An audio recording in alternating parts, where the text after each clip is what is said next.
Hi, Tim from the Heresy group. You guys are probably going to be used to this like format of video by now because I've done a few of these rant observation type videos. Sometimes they go down well, sometimes people get the arsehole with them. And normally it's to like gauge a wider opinion. And I'm not expecting everyone to share my own, but just like, I don't know if it's validated or whether it's super abstract or what. But I get asked this question, have been asked this question probably since about early 2019. And recently I got asked it, but in a different context. And the question that I've always get asked is, is the Milsim scene dead? What does Milsim really mean? Blah, blah, blah, blah, blah. And, dependent upon fucking time of year, the type of events that people are putting on, the companies that are out there, the type of interpretation of what that contextual fucking mess that Milsim is, a word, means. I've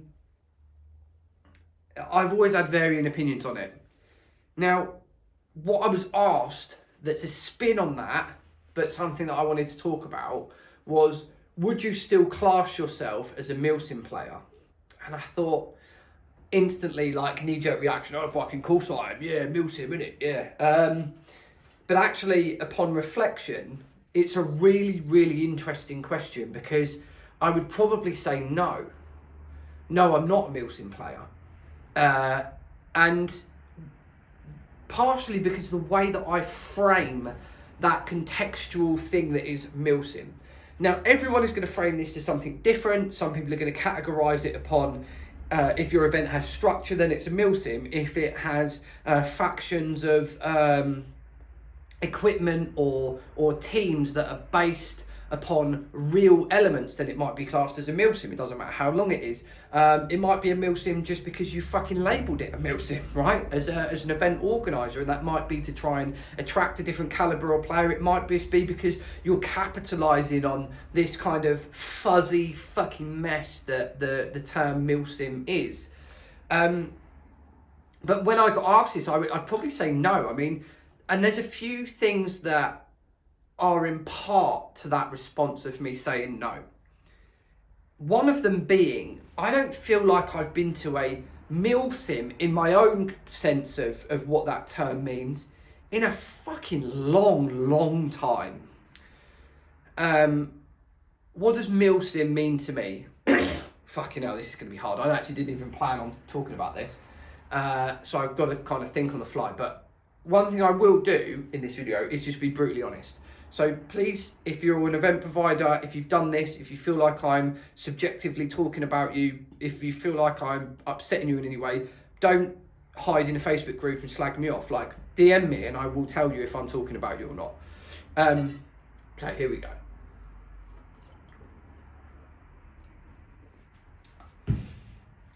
What does Milsim mean to me?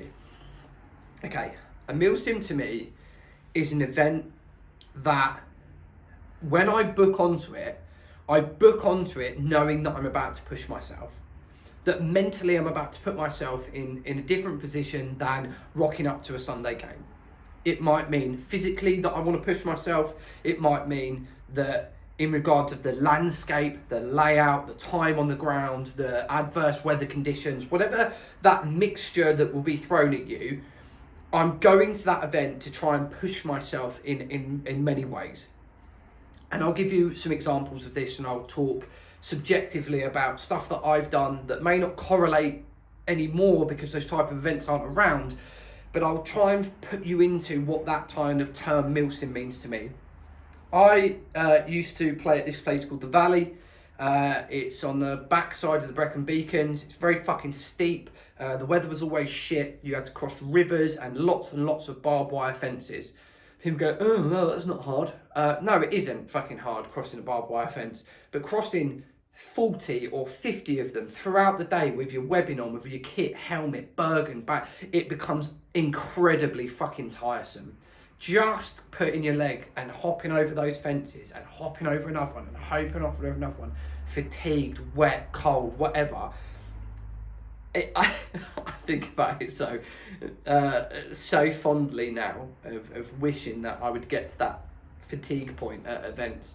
But it meant so much to me, the prep work, the effort that I would put in. You know, a Milsim meant something more to me than just rolling up to an event with some fucking Gucci kit and knowing that it's a pretty easy float. I'm not going to be exerted and I'm not going to have any pressure on. Like, it filled me with dread at some points, that term Milsim. And the Valley is definitely one of those places that I remember going to, and I remember driving in and I could hear the road and the rubble crunching under the tyres, and it was like -5 on the outside thermometer, which I knew, you know, driving through the cold air always drops it a little bit. It was probably just sub-zero. And then when we got down into that valley, it just continued to drop and the ground got colder and harder. And I just thought to myself, this is going to be fucking brutal. And we covered some severe ground. And I probably have never felt so physically exerted. Saying that, I probably have. I've done some pretty fucking extreme physical workouts, but I really pushed myself super hard.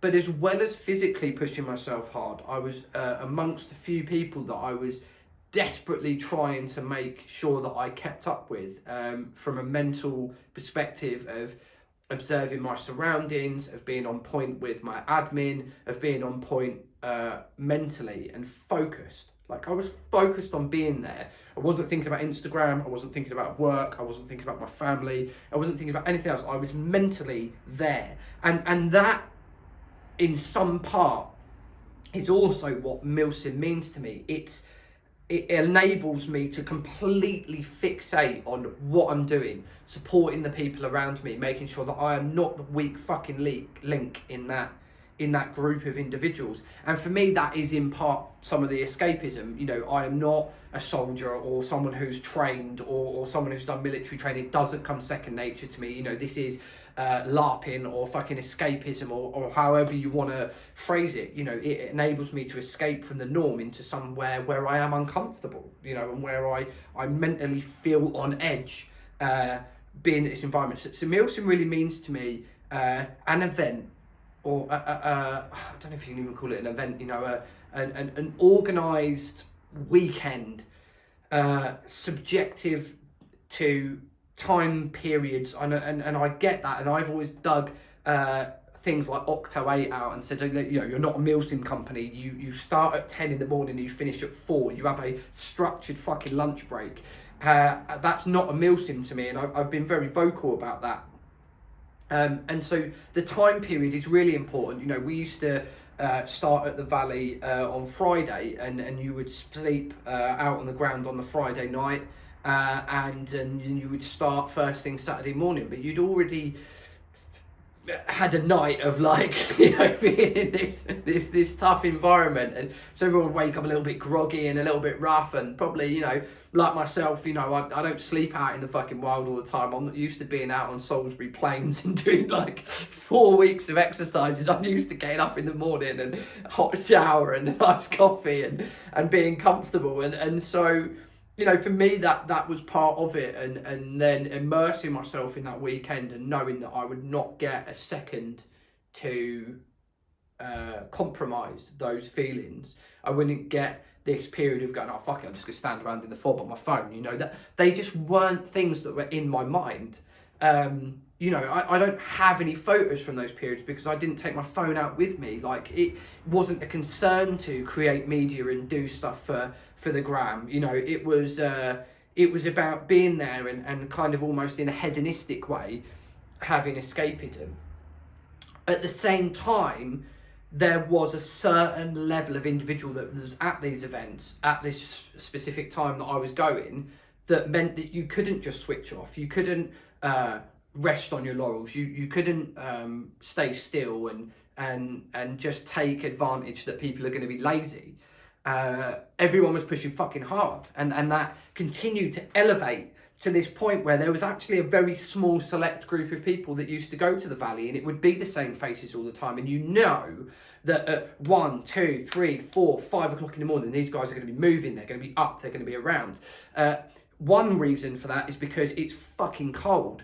And trying to sleep at 2, 3 o'clock in the morning when it's plummeted to, 8 below, 10 below, depending on where you are, wind chill factors, if you've been wet or if you're sleeping on soaking wet ground, all of those factors combined, it's fucking uncomfortable. So you knew that guys might even try and get a few hours sleep and then actually be up and moving around during those really cold periods, doing strikes, doing obs, getting into position and getting obs on various elements and things moving around. Like, they were hard weekends, they were grueling. And I hope you can kind of understand to me, like, that's what that term means to me. That's what it signifies, this apprehension, this need for planning, this need for understanding the weather and the type of environment you're going to be in, and this roughing it, this emotion of like being part of something and being part of a coordinated team where you actually care about the performance of others. And that's what this means to me. So when people say to me, is Milsim Dead? Is it not around? Like, no, I mean, and that caliber of event went a fucking long time ago, and the caliber of individuals that attended it in its entirety. I think, the term Milsim now is so loose, it's so ambiguous.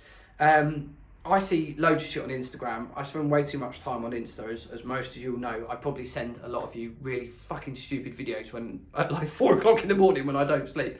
And, Milsim team, Milsim company, we're a dedicated Milsim group or whatever, right? And you see it labelled everywhere, but that's such a loose term now. Like, I don't see companies that actually class themselves as Milsim companies. Right, even the most prolific businesses that are out there, they don't call themselves Milsim companies now. That they're combat missions or they're battle sims or whatever. Right, they're other loose, again, ambiguous terms for a weekend of airsoft. And also, I think that the caliber and standards for airsoft from where they were have dropped. And again, like, all you young guys are going to go, oh, fucking here goes granddad. Oh, we're like that in my day. I get it. And you know what? I've heard that shit before. And I've had the same sort of rebellious attitude. Oh, fuck you. People go, oh, pubs were better. When you could smoke in them. And, when they were kind of a bit of a gritty pub, not a fucking fancy cocktail bar. You went to a pub, And I get that, right? And people can sort of archaically look back at, their golden age. And I do that, and I kind of respect it when young people go, oh, fuck off, you old cunt. But at the same time, the standards have changed. And I have a really sort of stout opinion of how they changed and how we've got to this fucking mess where we are now. And, I was once told an analogy about business is that businesses don't fail overnight. It's very rare. If it's a substantial business that's been significant for a long period of time, they actually fail over a long period of time. The same like a hoarder's house doesn't become a hoarder's house overnight. It's gradual, and people's capabilities, their abilities and their opinions and their I don't know, like their acceptance levels change over time, and very rarely they just boom, they're changed. It starts with leaving a cup on the side, and over time it won't bother you, and then then you leave 2 cups on the side, and 2 cups don't bother you, and something else, and it's gradual, right? So I think what happens and has happened with a lot of companies that are out there, from your everyday weekend stuff all the way through to your your full events, is that the standards have just slipped. And they slip a tiny bit, and because no one actually says, oh, fucking hell, mate, what's that all about? You missed it by 5%. No one says that. They don't mind as a business provider because they actually have to put less effort in. And they're like, oh, no one really said anything. Like, no one really complained. We didn't do that this time. No one really said fuck all. And you move by 5%. And then the next cycle comes round, and the event appears again. And it might stay where it is, and then it might go another 2.5% down or another 5% down, and all of a sudden you're 10% down, but you've done it over, a couple of events, and people are not really complaining. You're not getting them big strike ops. You're not coming down to work hard and to graft, and the event providers and staff are not digging you out for fucking going to sit in your pit or standing on your phone or, stood in a fucking sauna, fucking, sat in a WhatsApp group.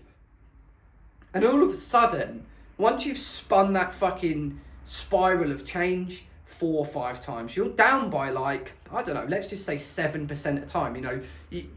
You're automatically beginning to drop in quite significant volumes, right? So, 4 of those rotations of a few events that are a little bit shit, they begin to slip. You're down by 24%, right? Or 28%. And all of a sudden, you begin to miss big parts of your event out. The expectations of the individuals begin to drop because they know they've done a few before, they're a bit lacking. Oh yeah, well, we actually managed to get a fucking good night's sleep. Oh, really? Oh, right. Okay, cool. So, I'm not going to be expected to fucking stay up all night and do 4 hours of stag and then go out and do some patrols and then do this and then do that and then be busy and be taken advantage of as an individual that's there, that's paying for an experience and to be pushed. Those things stop happening. And then the expectation for them to happen also stops. So no one complains. And then all of a sudden you fucking wound yourself down to this kind of mess of a fucking event that people turn up to with lazy attitudes, with the wrong caliber of kit, with the wrong expectations, and people that have seen this decay almost sit back and go, what the fuck is going on?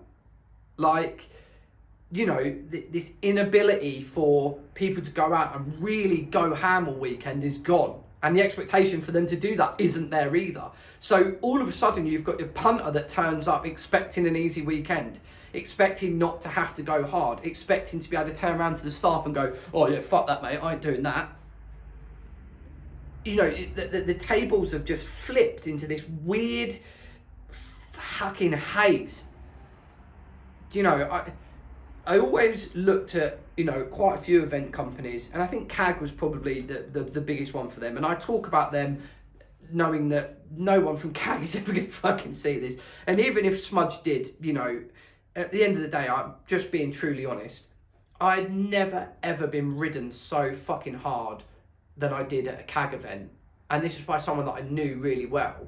And that's because the expectations from me was different to everyone else, because I knew the guys and I knew what I was getting into and I knew the expectations. And actually from it, I ended up forming some really good relationships with the staff because I went there with a fucking right attitude. Another guy that did this was Anthony Chang, and he absolutely fucking murdered it, and they called us both the Whippets because we were out over the moors, really pushing fucking hard and trying to cover some significant ground. And a lot of people really suffered over that weekend, and especially from a fitness perspective. And I trained really fucking hard to do the CAG stuff. And I remember that the DS is treating us like they would, I presume, and I don't know this for fact, but how they would treat like squaddies or people that they're working and training with. And I just find it a shame that attitude isn't there anymore. At the time I was a bit like, fucking hell, this is a bit much. Like they were screaming and shouting at people. At the same time, there was lads that had their Bergens weighed out wrong and had their fucking kit all over the place, and literally every 4 or 5 steps they were fucking tripping and rolling and fucking one of their lads from 67, I forgot his fucking name now, but literally every 4 or 5 steps he went arse over tit. And he was physically fit. He had just laid his fucking Bergen out all wrong, and all the weight was all over the place, and he was just he was on his arsehole. And the DS gave him so much shit to the point in the end, Scotty grabbed the guy's Bergen off of him, and he had a Bergen on his back and put it on his front and was carrying both Bergens so that the lad could actually spend some time on his feet, because obviously he was slowing the fucking group down. And looking back on it now, they had done something special, and the bar was kept high, and and that's what buried the fucking business. Smudge hated airsofters, and I don't know if he openly said that to everyone else, but I think he said it to enough people you know, he was expecting to deal with a caliber of individual that was way surpassed actually what the median fucking group in an airsoft is, and he fucking hated it. Absolutely hated it. You know, he was dealing with lads that, you know, aren't doing that type of stuff for a living. You know, they're desk jockeys, or, you know, they're not on the fucking good side of their health and fitness. And I look back on it now with a bit of disdain that attitude isn't kept. Now, you know, this type of hard-going event isn't for everyone, and I appreciate that, and I know that, you know, not everyone's in the best stamina of fucking health and fitness, and this is an outlet for people to go and just enjoy themselves, and if they want to do that, you know, having a slow day shoot on a Sunday, then fucking absolutely fine by me. I'm not saying that everyone should be in the gym every day just to play fucking airsoft, by any means. What I am saying is that Milsim term is just fucked. You know, there isn't that CAG end of the spectrum anymore. And what there is now, as there wasn't before, is this dystopian view of what a Milsim is, that, you know, it's a day where you've got a fucking lunch in the middle, and it's a Milsim because it's organised, or it's a Milsim because you do a fucking briefing at the beginning of it. I mean, the whole term is bollocks. And at the same time, you've got Milsim teams that have never done anything over a weekend. And if they have, I mean, it's fucking light, you know.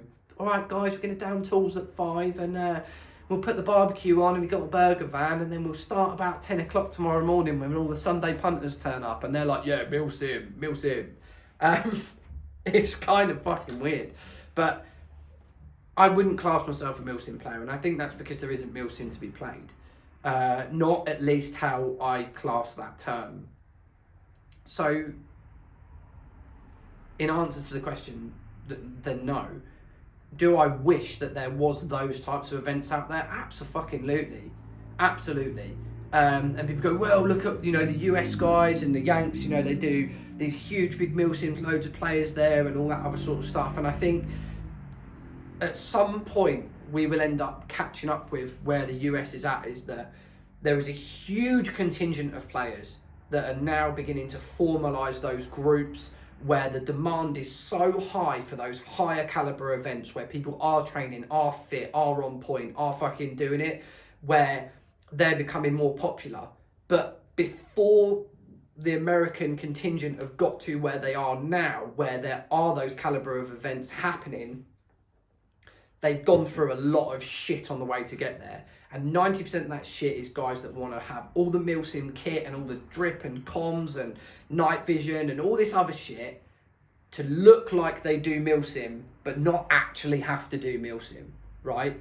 And I think that's where we're heading. I think that's the trajectory of where we're at. And hopefully at some point enough of them will get so into that, having all that stuff, they think this is kind of wasted, we should train and look to utilise this properly, and then we'll get back round to people, you know, desiring actually hard work events. But I don't think we're going to get there soon. I think you're going to see more and more players head to toe in, you know, the latest fucking soft loadout radios and all that sort of shit for the look, rather than having all that kit to facilitate it on a weekend that's actually going to be hard graft, that will enable them to have good kit, or they will need good kit because they'll need it to kind of get through quite a tough weekend. But I just don't think we're there. I think we're on the arsehole side of that at the moment, and we are heading into this, lots of people in drip, not quite really sure why they've got it, you know. I hope that we get through that phase quite quickly. I hope that there is event people out there that actually start, you know, putting some boundaries in as to what the expectations are for their event, and if people don't meet those expectations, they're not asked to come back, or they're not proven to come back, and that bar begins to creep up again on people's performance, people's preparation, people's fitness, people's caliber to listen to staff and actually pull their finger out and go and fucking get on with shit. I know this is a long-winded video. I appreciate you guys for listening to me ramble. I hope this makes some sort of sense as to answering the question about Milsim. It's a fucking tough one to answer, and I've really done my best. A lot of this information's off the cuff. You know, this is not something where I've taken 30 takes and chopped bits out to not offend people. This is just how I feel about the fucking subject. If you think I'm wrong, you know, if you have different opinions, if you see a completely different aspect of this scene, please fucking let me know about it. Don't jump into your private fucking Facebook groups and go into one and then expect, you know, that you're slagging me off or you've got a different opinion and putting it in that Facebook is going to have any impact. I'm not going to fucking see it. You know, if you've got something to say, slap it in the comments. Again, you know, if you feel like I've attacked your fucking business or you feel like this is affecting you, reach out to me, DM me, we can have a gas. No drama with that at all.